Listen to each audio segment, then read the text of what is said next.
what's my exact blueprint, what am I doing as a young college student to stand out in this super saturated, super competitive field. Making the conscious decision to join an oversaturated field is something that you cannot play about. You have to be strategic about what moves you're going to make. What are some different ways that you can stand out?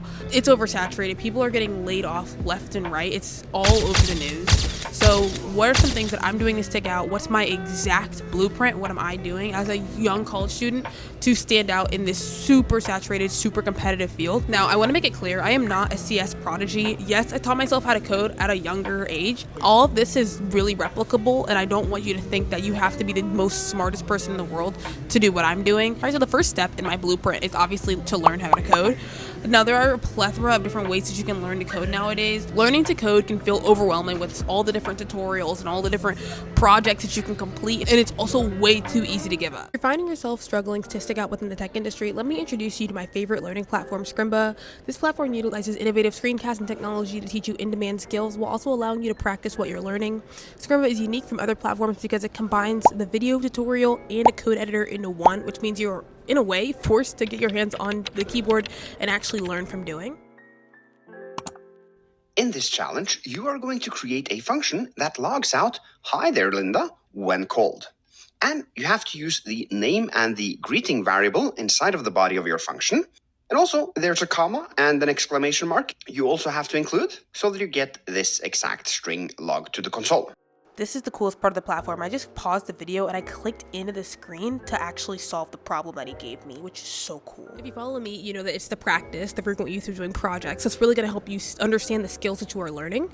Projects and certifications will also help you stand out within the tech industry, all of which are available on this platform. Scrimba has a plethora of different courses and projects that you can complete in order to solidify your knowledge. I personally recommend checking out their full stack developer path as well as their backend developer path, which is all available under the pro membership. I'll attach a link in the description so you can take full advantage of this truly phenomenal platform. Thank you so much, Scrimba, for sponsoring this video. If you follow me, you know that I have been a long-time advocate for Scrimba. I absolutely love that platform. Once you really solidify your coding skills, the number two thing you need to do, which is the most important thing, is to practice. You need to be doing projects. You need to be getting some experience under your belt so you can, one, put them on your resume, and two, fully solidify your knowledge in those skills that you're learning.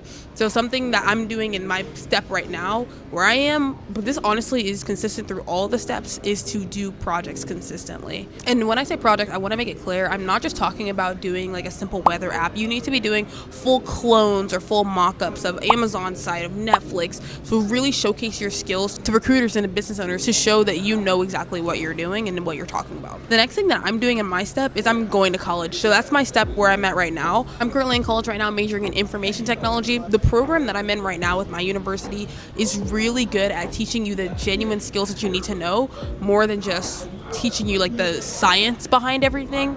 But overall, I think going to college is a great way for you to fully learn the concepts in a more traditional manner. Now, on a quick note about college really quickly, I am a firm believer that if you are going to college just for classes, you're only getting 10% of the benefit that you can actually get from going to college.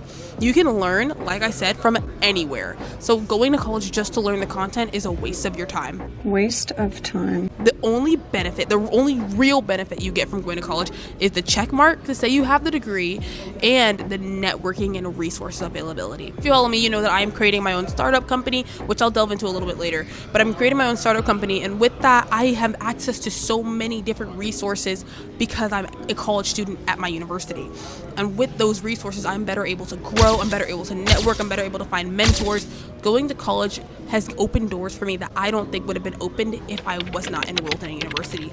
So I highly recommend going to college, if not for the classes, specifically for the networking opportunities. Even if you're at a community college, talk to your professors, talk to your deans, talk to your administration, because those are the people that are really going to help you and they're going to be advocates for you. The difference between having a mentor and having an advocate, and that's another conversation for another day. Getting out of my technical scope here, in general in life, you need to have mentors that will teach you, you need to have advocates that will actually speak on behalf of you to other people. Specifically in college, I am looking high and low and left and right for both mentors and advocates, because that is, I know, is going to open the door for me. That statement, "It's not what you know, it's who you know," is so genuinely true, especially in the modern day. You need to find a way to stick out. Having personal referrals is one of the best ways to get into anywhere, really. Next thing I have is actually gaining real experience. Right now I'm currently interning. I've previously interned back in high school, and I plan to continue interning all throughout college. It's absolutely foolish to think that you need to wait till your junior or senior year of college to intern. I am not a junior nor a senior, nor am I even close. Yet I am 1000% interning. I'm 1000% putting my hat in the ring to try to get an internship somewhere, just because that is what's really going to help me stand out, and that's what's going to help me know what I do and don't want to do. Interning in high school, I know that if I'm going to be a project manager, I have to be a technical project manager. I cannot be someone that's just people managing. I don't like it. I like looking at code. I like looking at computers.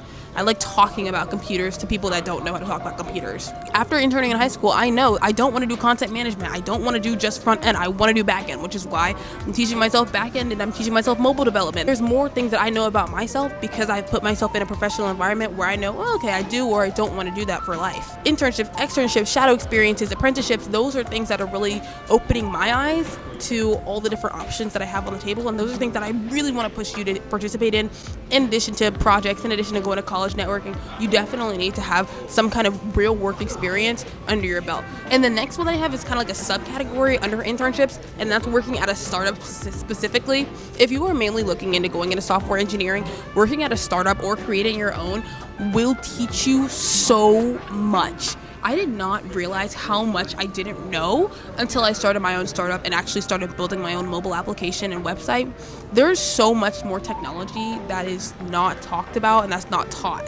And that's the stuff that you'll learn when you actually do real hard stuff. Working at a startup, creating your own startup, that's what's going to help you understand the full rounded necessities of creating a business and also what is needed for a business to like float and like succeed. But this is like the next step. I'm just at the cusp of this because like I said, I'm still early in my college years, but I'm doing technical interview prep, and boy oh boy is this like a learning curve. I've never thought data structures and algorithms would be as difficult as they are, in my opinion. I personally am right now using a platform called LeetCode to learn like LeetCode problems. When I tell you I looked at my first LeetCode easy problem and cried, I wish I was joking. It's more difficult than I anticipated, but not impossible. So going to LeetCode, going to YouTube, finding some tutorials, finding some resources to learn how to do data structure and algorithm problems have been really helpful for me, and that I think it's a great way to really prepare for technical interview questions. The last thing I have today is long-term planning. I know that I want to be a person that makes decent money in the tech industry. Everyone wants to be rich. So I'm doing everything in my power to achieve that. I'm going to networking events, I'm going to career fairs, to internship showcases, all these different things to learn what I need to know so I can break into the industry once I graduate and really make waves and actually make decent income doing it. Overall, by having a good strategic plan, that's what's really going to set you up for success. So far, it has worked very well in my favor. I love my internships. I love my startup company and my whole process of creating a solo startup. Follow along on that journey as well, where I kind of talk more about that.